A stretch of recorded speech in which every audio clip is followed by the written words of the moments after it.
Morning, morning, morning. How is everyone? I hope you're all well. It's Monday. I know it's not the best day, is it? You know, we all get up on a Monday morning. It's like, here we go again, another week.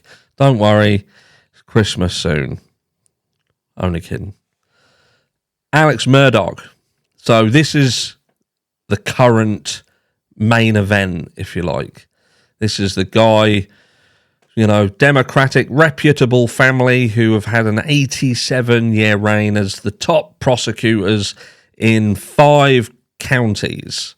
And, you know, it's how do you get to where you are now?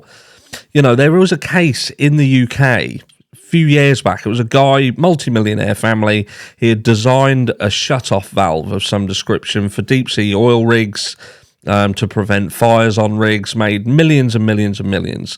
Later on down the line, things would go south and he would take the lives of his entire family. He'd ordered oil tankers in, filled the house with oil, set fire to it, and blocked all the entrance so emergency services couldn't get to the property. Horrendous. But this is, you know, not uncommon for these powerful, wealthy families to take a descent into utter chaos. And sometimes what happens is they're so good at hiding what's going on because of money and the influence that they have that you don't know what has been happening until the bubble bursts. And let me tell you, the bubble really did burst for this family. Obviously, Alex he's in court. We're going through it. I know there's some channels that are covering it live. I may do, I may not do, I don't know. Some channels that are doing it do it fantastically, and I'm a gobby shite. So if I hear or see something I don't really agree with, it might become annoying for you guys watching. But look, what we're going to do is we're going to take a look into this case. But firstly, let's just touch on the 2 main elements at the moment, which some may argue means that things aren't going well for the prosecution. Some people will say it's not going well for Alex. But look, we've got the clean clothes situation, which would appear that there's the rumour mill has started surrounding how clean were these clothes. Obviously, there's ballistics testing. There's testing to be done on the clothing afterwards, and it would appear that these clothes may not have been as clean as the naked eye thought. So there'll be more on that, I'm sure. And we also have the Snapchat video, which seems to show Alex somewhere where he shouldn't have been, if you believe the story that he gives in this event timeline. So again, they are dealing with Snapchat and looking at how this video, when this video was taken, so on and so forth, and that may become a key and integral part of proceedings as time progresses, as will the clothes. But look, this is talking about their descent into chaos as a family. And look, back in January 2006 was when Randolph Murdaugh III stepped down as prosecutor. This marked sort of the end of their 87-year reign as the top prosecutors, again, across these 5 counties. Now, a few bits and pieces happened, but in 2015 is where things really took a dark turn. Now, on July the 8th would mark when this young lad was found deceased. And this is a school classmate of Buster's. Now, it was concluded that he died of blunt force trauma, and they put it down to a hit and run. But there was speculation surrounding this that this young lad may have actually been having a secret relationship with Buster, and it was indeed the Murdaugh family who had killed this lad. And who knows? You know, we've seen it before. Money, power, the ability to hide things, it can happen. But that's where things really took kind of a spin and went down the route of nefarious. And like I say, that was in 2015.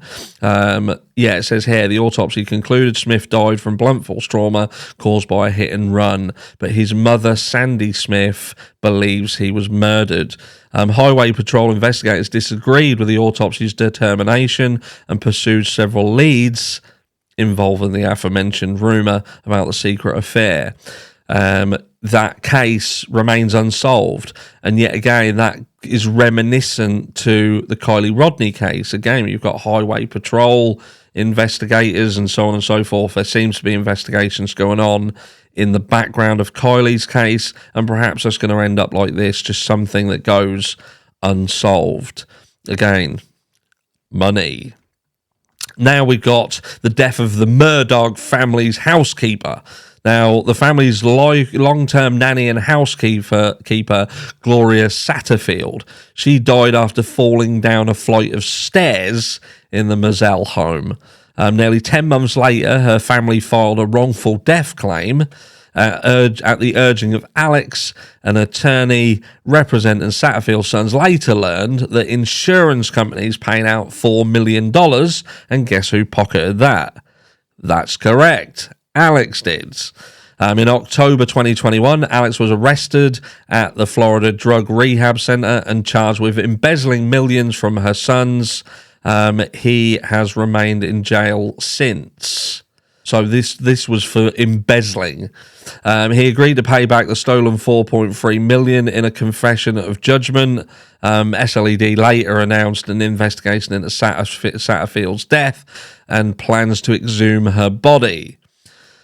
So quite colourful, and we're not even into 2019, which is when the deadly boat crash happened. And this was kind of a drastic turning point, because this was Paul.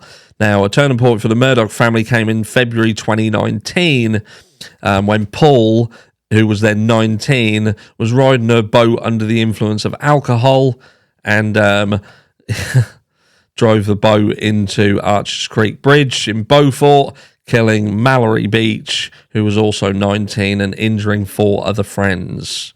Obviously, he was drunk. He was actually 3 times over the limit. Before the collision, his friends said he had morphed into his drunk alter ego, Timmy, before becoming belligerent, stripping off his clothes and slapping his girlfriend.